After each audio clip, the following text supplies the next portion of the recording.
नमस्कार दोस्तों, आप सभी का आपके अपने YouTube चैनल जीएस दरबार में हार्दिक स्वागत है। मेरा नाम है आशीष। दोस्तों, हम लोगों ने सल्तनत काल पढ़ना शुरू किया था, जिसमें अभी तक हम लोगों ने गुलाम वंश के बारे में बात की है। आज हम लोग खिलजी वंश के बारे में बात करेंगे। आप सब हेडिंग डाल लें, खिलजी वंश। खिलजी वंश। खिलजी वंश के शासनकाल की बात करें तो 1290 ईस्वी से 1320 ईस्वी तक। अब बात आती है खिलजी वंश की स्थापना किसने की है, तो हम कहेंगे संस्थापक तो कौन हो जाएगा? फिरोज शाह खिलजी। इसके वास्तविक नाम की बात करें तो इसका वास्तविक नाम मलिक फिरोज था। मलिक फिरोज। मैंने आप सभी को बताया था, जब हम गुलाम वंश पढ़ रहे थे तो हमने बताया था गुलाम वंश का जो अंतिम सुल्तान था कैमुर्स। कौन था? कैमुर्स। कैमुर्स की इसने हत्या कर दी थी मलिक फिरोज ने, और स्वयं जो है गद्दी पर बैठा था जलालुद्दीन फिरोज खिलजी के नाम से, और खिलजी वंश की स्थापना की थी। बात आती है लगभग में इसके शासनकाल की बात अगर हम यहाँ पे कर लें तो कब से कब तक गद्दी पर बैठा फिरोज शाह खिलजी, तो 1290 ईस्वी से 1296 ईस्वी। देखो इसमें मुख्य काम क्या हुआ, तो इसके शासनकाल में कह सकते हो वही 1293 के समय देवगिर पर आक्रमण किया। देवगिर पर आक्रमण। इन्होंने क्या किया? 1293 में देवगिर पर आक्रमण किया, और देवगिर पर आक्रमण करके इन्होंने बहुत ज्यादा लूटपाट की। क्या की? लूटपाट। इसके बाद में 1296 का समय आता है। 1296 के समय मंगोलों का आक्रमण होता है। 1296 के समय मंगोलों का आक्रमण होता है, जिसमें फिरोज शाह खिलजी ने अपने भतीजा कौन था? भतीजा गुरुशास्प अभी रहने दो, अलाउद्दीन खिलजी लिखे। अलाउद्दीन खिलजी को भेजा कि जाओ और तुम मंगोलों का सामना करो। अलाउद्दीन जाता है, बहुत ही बहादुरी से सामना करता है मंगोलों को, और मंगोलों को पराजित कर देता है। उसके बाद में एक संधि होती है मंगोलों के साथ, जिसमें यह तय होता है कि ठीक है, दिल्ली वाले क्षेत्र में मंगोल भी रहेंगे, जिसके चलते आप याद रखें कि मंगोलों की और फिरोज शाह खिलजी के बीच एक संधि हुई थी, जिसमें यह कहा गया कि लगभग में 2000 मंगोल भारत में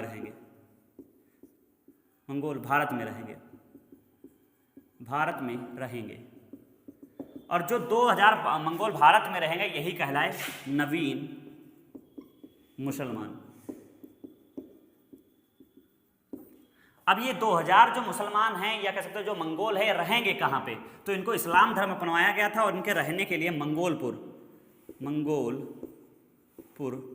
शहर की स्थापना की गई। मंगोलपुर शहर की स्थापना की गई। यहाँ पे जो है मंगोल लोग रहे। यह आजकल इसको मंगोलपुरी नाम से जाना जाता है, मंगोलपुरी। इसके बाद में क्या होता है, पूछ लिया जाता है कि जब फिरोज शाह खिलजी गद्दी पर बैठा था तो उस समय अलाउद्दीन खिलजी कहाँ का इक्तेदार था? तो ये कारा या कह सकते हो कौशाम्बी का उस समय इक्तेदार था। कौन? अलाउद्दीन खिलजी। अब क्या होता है, मंगोल पे आक्रमण कर दिया, इससे बहुत ज़्यादा खुश हुआ था फिरोज शाह खिलजी। अब क्या होता है, थोड़े दिन बाद फिरोज शाह खिलजी को बिना बताए ही अलाउद्दीन खिलजी ने फिर दक्षिण में आक्रमण कर दिया। तो ये देवगिर कहाँ है? दक्षिण की ओर है, दक्षिण में। तो अलाउद्दीन खिलजी ने बिना बताए ही फिरोज शाह को बिना बताए ही दक्षिण की ओर आक्रमण कर दिया। तो वहां से क्या हुआ, जो रामचंद्र थे शासक, देवगिर के शासक कौन थे? रामचंद्र। देवगिर के शासक उस समय रामचंद्र थे। रामचंद्र पर आक्रमण करके इन्होंने क्या किया, उनकी पुत्री को अलाउद्दीन ने पुनः आक्रमण करके, देवगिर पर आक्रमण करके रामचंद्र की पुत्री रामचंद्र की पुत्री को उठा लाया या अपहरण कर लाया, ये समझ सकते हो। इसने अलाउद्दीन खिलजी ने क्या किया, रामचंद्र की पुत्री को यहाँ ले आया और बिना बताए ही किसके, फिरोज शाह खिलजी के। तो फिरोज शाह खिलजी ने अलाउद्दीन खिलजी को बुलाया, कहा कि आपने बिना हमारी परमिशन के आप दक्षिण में आक्रमण क्यों कर दिया। तो इसके चलते क्या करते हैं, धोखे से अलाउद्दीन खिलजी ने क्या कर दिया, फिरोज शाह खिलजी की हत्या कर दी। कह सकते हो जो छुरा था उससे भोंककर इसकी हत्या कर देता है। तो फिरोज शाह का शासनकाल इतना ही रहता है, 1290 से 1296। इसमें आपको याद रखना है कि यह खिलजी वंश का संस्थापक था और इसका वास्तविक नाम था मलिक फिरोज। जिसने मलिक फिरोज कौन था, तो वही जो गुलाम वंश में था और इसने जो है कैमूर की हत्या करके गद्दी पर बैठा था। और किसके नाम से, जलालुद्दीन फिरोज शाह खिलजी के नाम से। इसके शासनकाल में 1293 में इसने देवगिर पर आक्रमण किया। किस पे किया था, रामचंद्र पे। वहाँ पे भारी लूटपाट की, इसके बाद बहुत ज़्यादा इसको रुपया पैसा मिला था। इसके बाद 1296 में मंगोलों का आक्रमण होता है, जिसमें जो है फिरोज शाह खिलजी ने अपने भतीजे अलाउद्दीन खिलजी को भेजा कि जाओ और सामना करो जाके। ये अलाउद्दीन बहुत बहादुरी के साथ सामना करता है और मंगोलों को पराजित कर देता है। फिर मंगोलों के साथ एक संधि होती है, उसमें जो है जितने भी मंगोल थे उनको इस्लाम धर्म बनवाया गया और उन्हें नवीन मुसलमान बना दिया गया। इनके रहने के लिए मंगोलपुर की स्थापना की गई, आज इसे मंगोलपुरी कहा जाता है। बाकी थोड़े ही दिन बाद अलाउद्दीन खिलजी ने बिना अपने कह सकते हो चाचा को बताए और आक्रमण कर देता है फिर से देवगिर पर, और वहाँ जो रामचंद्र की पुत्री थी उनको उठा लाता है। इसका जो है विरोध करते हैं फिरोज शाह खिलजी, जिसके चलते अलाउद्दीन खिलजी ने अपने चाचा फिरोज शाह खिलजी की हत्या कर दी। अब हम लोग गद्दी पर फिर बैठ जाता है अलाउद्दीन खिलजी, तो अलाउद्दीन खिलजी के बारे में जानेंगे।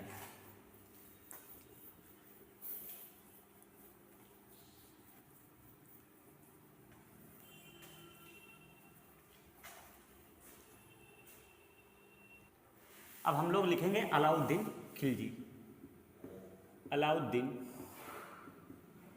खिलजी। अलाउद्दीन खिलजी के शासनकाल की बात करें तो 1296 ईस्वी से 1316 ईस्वी।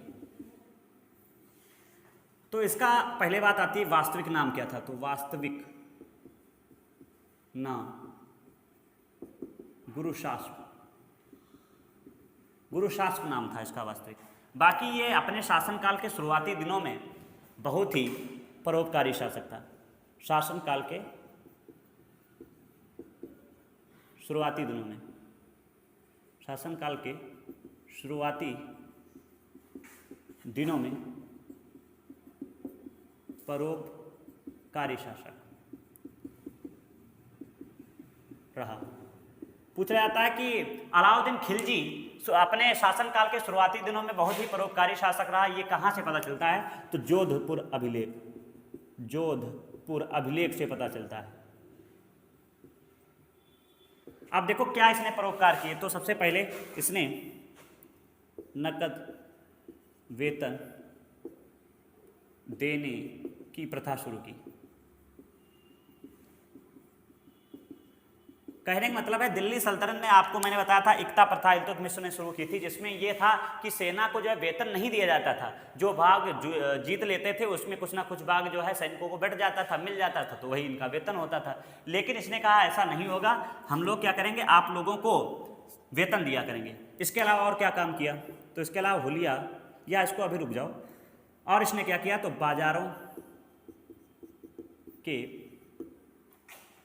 बाजारों की वस्तुओं के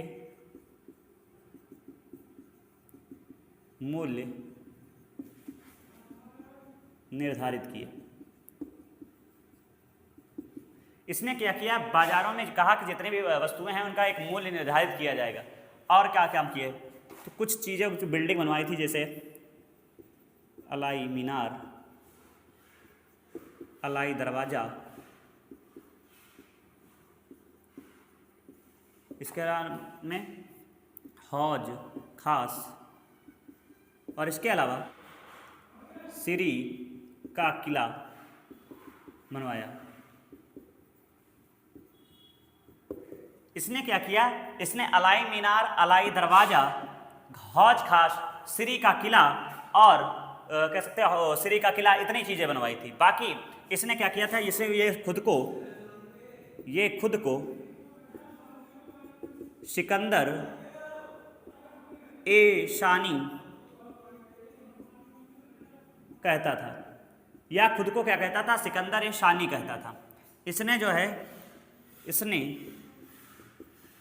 घरई एवं चरई कर शुरू किए। इसने घरई एवं करई चर जो है शुरू किए। और बाकी इसने एक और काम किया था, इसने स्थायी सेना रखी थी। स्थायी सेना रखने वाला प्रथम सुल्तान, या स्थायी सेना रखने वाला प्रथम सुल्तान था। अब क्या था, अगर पूछ लिया जाता है कि इसके एक नाम पूछा जाता है अमीर खुसरो, तो अमीर खुसरो इसका दरबारी कवि था। तो यहाँ पे हम इसके अमीर खुसरो के बारे में यहाँ पे समझ लेते हैं थोड़ा। यहाँ पे पहले इनके बारे में लिख देते हैं। अमीर खुसरो इनके दरबारी कवि थे। अमीर खुसरो क्या थे, इनके दरबारी कवि थे। देखो अमीर खुसरो के बारे में अगर हम बात करें तो अमीर खुसरो को खड़ी बोली का प्रवर्तक माना जाता है। अमीर खुसरो को खड़ी बोली का प्रवर्तक माना जाता है। बाकी इन्होंने कव्वाली की रचना की या कव्वाली शुरू की। आगे इन्होंने तबला और वीणा बनाया या शुरू किया। और क्या किया, इसके अलावा इन्होंने एक पुस्तक लिखी थी, खमसा ए खुसरो। देखो इन्होंने क्या किया था, ये खड़ी बोली के प्रवर्तक माने जाते हैं। इन्होंने ये कव्वाली शुरू की, तबला, ये वीणा है, वीणा नहीं सितार, इन्होंने तबला और सितार बनाया। पुस्तक जो है खमसा ए खुसरो कहा। और इसके अलावा इन्होंने क्या कहा था, इन्होंने कश्मीर को पृथ्वी का स्वर्ग कहा, पृथ्वी का स्वर्ग। ये तो हमने बात की अमीर खुसरो की। और एक पॉइंट अमीर खुसरो में लिख सकते हो कि अमीर खुसरो के गुरु पूछ लिए जाते हैं तो ख्वाजा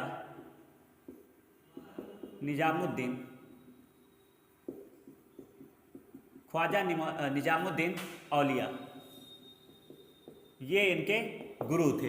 बाकी इनको एक उपाधि दी गई थी, तोता ए हिंद।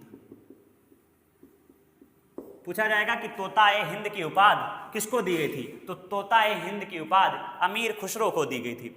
बाकी आप एक पॉइंट और याद रखें कि इन्होंने जो है अलाउद्दीन खिलजी को भी एक उपाधि दी थी। तो कौन सी उपाधि दी थी, तो इन्होंने यहाँ पे हम लिखे दे रहे हैं, इन्होंने अलाउद्दीन को एक उपाधि दी थी, सुल्तान ए जहां।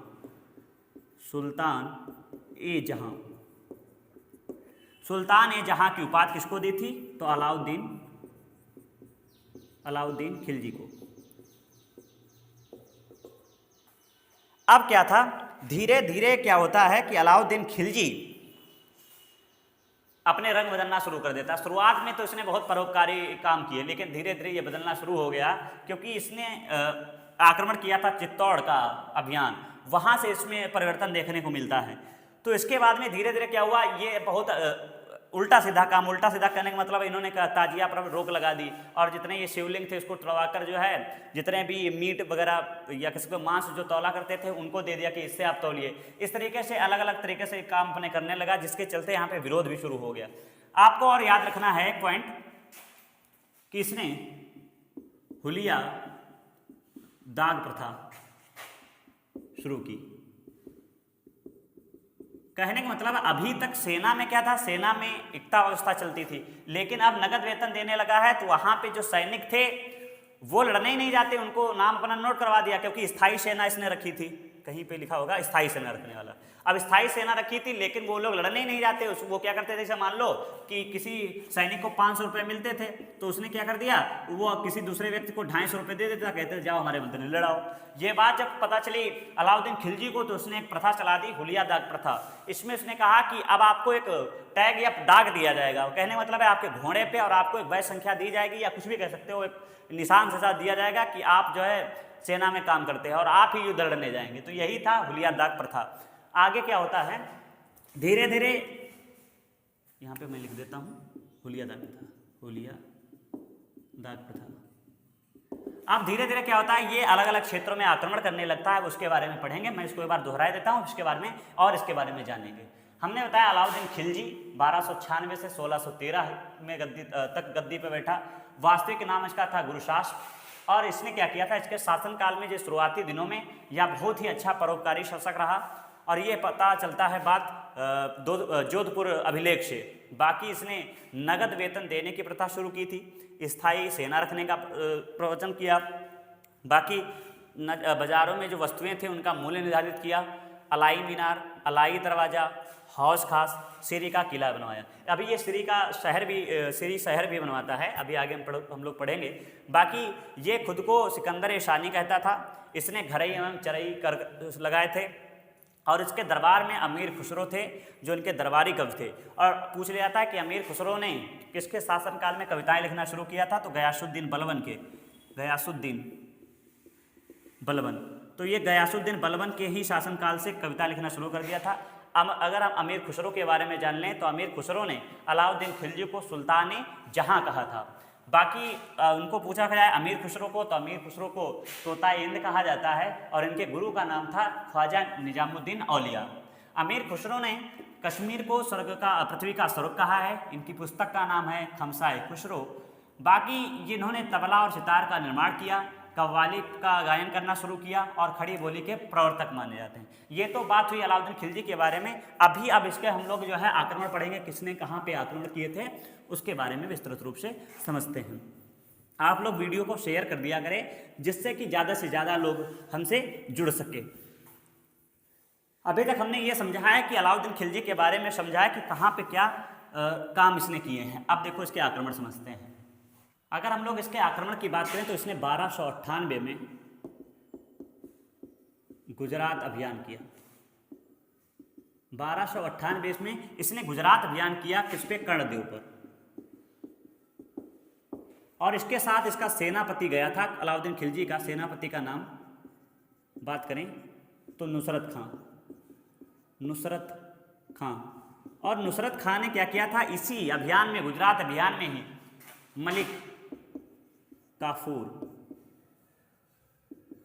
मलिक काफूर को 1000 दिनारी में खरीद कर लाया था। 1000 दिनारी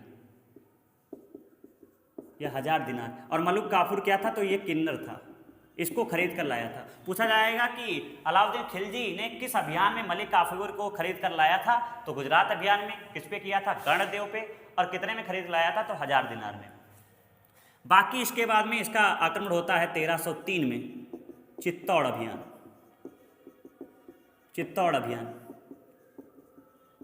अभियान के बारे में जायसी ने जो है उपन्यास लिखा है पद्मावत।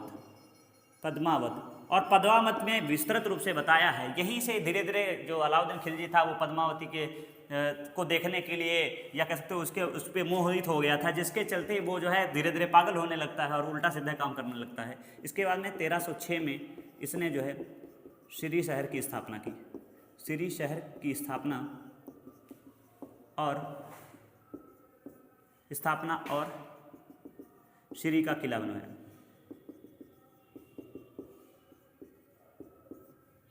इसके अलावा 1304 कर लेंगे।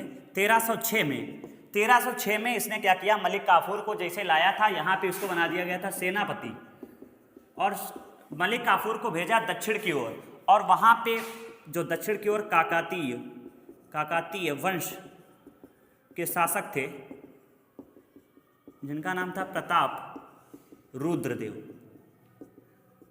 रुद्रदेव से जो मलिक काफूर था वो एक लाया था कोहिनूर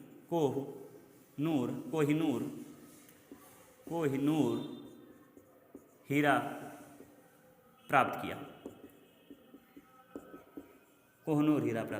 उसके बाद में ये धीरे धीरे आगे जब मुगलों के पास पहुंच जाएगा, मुगलों के पास से धीरे धीरे ये पहुंच जाएगा ब्रिटिश। तो ये तो इसके आक्रमण रहे। बाकी इसकी फिर जो है 1316 ईस्वी में मृत्यु हो जाती है। तो हम लोगों ने अलाउद्दीन खिलजी के बारे में कि इसके क्या कार्य रहे, इससे संबंधित पॉइंट, और ये इसके आक्रमण है। 1298 में गुजरात अभियान किया कर्णदेव पर। इसके सेनापति थे नुसरत खां, और नुसरत खान ने जो है वहाँ से दक्षिण के अभियान या गुजरात पे जब अभियान किया था तो वहाँ से मलिक काफूर को लाया था। तो 1000 दिनार में जो किन्नर था उसे सेनापति बना दिया गया था। बाकी फिर 1303 में चित्तौड़ अभियान होता है जो जायसी साहब ने जो है पद्मावत में बताया है। 1304 में श्री शहर की स्थापना की गई और श्री का किला बनवाया गया। फिर इसके बाद में 1306 में काकातीय वंश के शासक प्रताप रुद्रदेव पर आक्रमण करके कोहनूर हीरा प्राप्त कर लिया। किसने? तो मलिक काफूर ने, और किसको दे दिया? अलाउद्दीन खिलजी को दे दिया। फिर आगे 1316 में इसकी मृत्यु हो जाती है। तो इस प्रकार से हम लोगों ने अलाउद्दीन खिलजी के बारे में पढ़ा है। अब देखो आगे क्या होता है, यहीं पे हम समझ लेते हैं। अब जब अलाउद्दीन खिलजी की 1316 में मृत्यु हो गई तो उसके बाद में अलाउद्दीन खिलजी ने अपना उत्तराधिकारी अपने बड़े पुत्र खिज्र खां को घोषित किया था। लेकिन उसकी पटरी जो है कह सकते हो मलिक काफूर के साथ नहीं खाती थी, जिसके चलते मलिक काफूर ने खिज्र खां की हत्या कर दी। थोड़े दिन बाद गद्दी पे बैठाल दिया खिज्र खां के ही भाई सुहाबुद्दीन उमर को गद्दी पे बैठाया। ये तो भैया बिल्कुल निवयस्क था, मतलब वयस्क नहीं था। तो थोड़े दिन बाद सुहाबुद्दीन की भी इसने हत्या कर दी। इसके मन में इसका तीसरा पुत्र था मुबारक खां, और मुबारक खां को भी बंदी बना लिया और भेजा अपनी सेना को। किसने? मलिक काफूर ने। कहा कि जाओ मुबारक खां की हत्या कर दो जाके। अब सेना जाती है मुबारक खां की हत्या करने। मुबारक खां वहाँ पे कहता है बंदी है। उसने कहा आप उनको मारने आए हैं। आप ये सोचिए आप किसके अंडर में काम करते हैं? कहा मलिक काफूर के। कहा मलिक काफूर किसके अंडर में काम करते थे? तो कहा कि अलाउद्दीन खिलजी के। तो कहा अलाउद्दीन खिलजी कौन है? कहें आपके पिता हैं।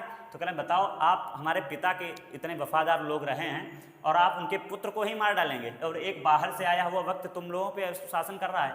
ऐसा करो आप हमें गद्दी पे बिठाओ और हम जो है आप लोगों को उच्च पद देंगे और साथ ही साथ आपका सम्मान करेंगे, और इसको भगाओ यहाँ से मलिक काफूर को। सेना मारने गई थी मुबारक खां को और लौट के चली आई। मार किसको दिया? मलिक काफूर को। क्यों? क्योंकि मुबारक खां था ये जो है अपना दिमाग लगा के और मलिक काफूर की हत्या करा दी। इसके बाद में मुबारिक खां गद्दी पर बैठ जाता है 1316 में। हम यहाँ पे लिखे दे रहे हैं 1613 में बैठता है। उसके बाद में 1600 कह सकते हो 30 की तरफ इसकी हत्या कर दी जाती है और यहीं से जो है खिलजी वंश समाप्त हो जाता है। अगले वीडियो में हम लोग तुगलक वंश के बारे में पढ़ेंगे। इस वीडियो में बस इतना ही रखते हैं। आप सभी को ये वीडियो कैसा लगा है कमेंट करके जरूर बताएं। धन्यवाद।